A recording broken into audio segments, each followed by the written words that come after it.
Hello students, எல்லாரும் எப்படி இருக்கீங்க?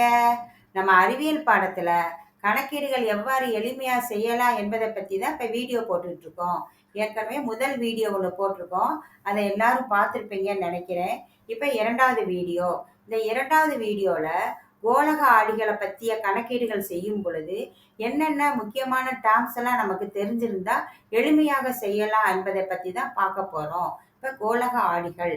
கோளக ஆடிகள்ன்றது என்னன்னா, ஒரு வட்டத்தோட ஒரு பகுதி தான் கோளக ஆடிகள் அப்படின்னு சொல்றோம். இதுல 2 வகையான கோளக ஆடிகள் இருக்கு.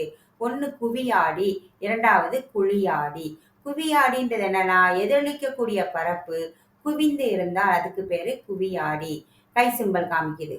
அடுத்து குழியாடி, எதிரொலிக்கக்கூடிய பரப்பு உட்புறமாக குழிந்து இருந்தால் அதுக்கு பேர் குழியாடி. அடுத்து நம்ம என்னென்ன டேர்ம்ஸ் தெரிஞ்சுக்கணுன்றதை பத்தி பார்க்க போறோம்.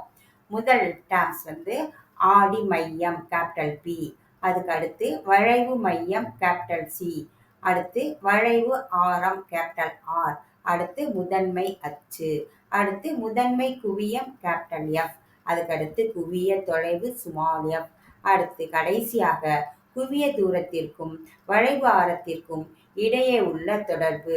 இவற்றை பற்றி தான் நம்ம ஒன் பை ஒன்னா தெளிவாக பார்க்க போறோம். இப்போ ஃபர்ஸ்ட் ஆடி மையம். ஆடி மையன்றது எந்த ஆடியோட மைய புள்ளியோ அந்த ஆடியோட மையம்தான் ஆடி மையம் அப்படின்னு சொல்றோம். அடுத்து வளைவு மையம். நம்ம ஏற்கனவே சொல்லியிருக்கோம், கோளக ஆடிகள் ஒரு வட்டத்தோட ஒரு பகுதின்னு சொல்லியிருக்கோம். எந்த வட்டத்தோட பகுதியாக இருக்குதோ அந்த வட்டத்தோட மையம்தான் வளைவு மையம் சி அப்படின்னு சொல்றோம். இந்த வளைவு மையம் ஆடிக்கு தகுந்த மாதிரி மாறுபடும். அதாவது குவி ஆடியில வளைவு மையம் ஆடிக்கு பின்புறமும், குழி ஆடியில வளைவு மையம் ஆடிக்கு முன்புறமும் இருக்கும்.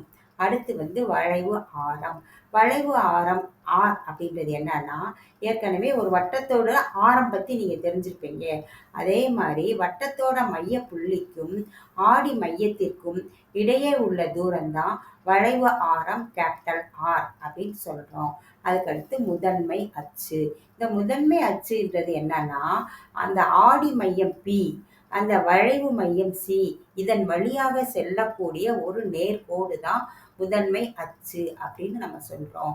இந்த முதன்மை அச்சு எப்படி இருக்கும் அப்படின்னா, அந்த ஆடிக்கு 90 டிகிரியில், அதாவது செங்குத்தாக இருக்கும் முதன்மை அச்சு. அதுக்கு அடுத்து நம்ம பார்க்க போறது என்னன்னா, முக்கிய குவியம். முக்கிய குவியம் அப்படின்றது என்ன அப்படின்னா, இதை முதன்மை குவியமும் சொல்லுவாங்க, முக்கிய குவியமும் சொல்லுவாங்க.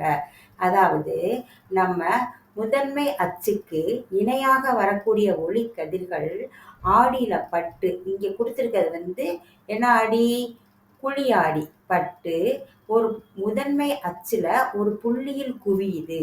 அது முதன்மை குவியம் அப்படின்னு சொல்றோம். அதே மாதிரிதான் இங்க குவியாடியில ஒரு புள்ளியிலிருந்து வர மாதிரி தோன்றும். இதுதான் முதன்மை குவியம் அப்படின்னு சொல்றோம். அதுக்கு அடுத்து குவிய தொலைவு ஸ்மால் எஃப். இந்த குவிய தொலைவு ஸ்மால் எஃப்ன்றது என்னன்னா, ஆடி மையம் பிக்கும் முக்கிய குவியம் எஃப்க்கும் இடையே உள்ள தொலைவு குவிய தொலைவு அப்படின்னு சொல்றோம். அடுத்து குவிய தூரத்திற்கும் வளைவு ஆரத்திற்கும் இடையே உள்ள தொடர்பை பத்தி பார்க்க போறோம். இந்த வளைவு ஆரத்தை கேபிட்டல் ஆர் அப்படின்னு சொல்றோம், குவிய தொலைவு ஸ்மால் எஃப் சொல்றோம். இந்த கேபிட்டல் ஆர் வளைவு ஆரம்ன்றது என்னன்னா, இந்த குவிய தொலைவோட 2 மடங்கு. அதாவது capital R is equal to 2f அப்படின்னு சொல்றோம். ஓகே ஸ்டூடெண்ட்ஸ், இந்த வீடியோ உங்களுக்கு பிடிச்சிருக்குன்னு நினைக்கிறேன். இந்த வீடியோவை நீங்கள் சப்ஸ்கிரைப் பண்ணுங்க, லைக் பண்ணுங்க, உங்கள் ஃப்ரெண்ட்ஸுக்கெல்லாம் ஷேர் பண்ணுங்க, மறக்காம பெல் ஐக்கானை கிளிக் பண்ணுங்க. நன்றி ஸ்டூடெண்ட்ஸ், அடுத்த வீடியோவில் பார்க்கலாம்.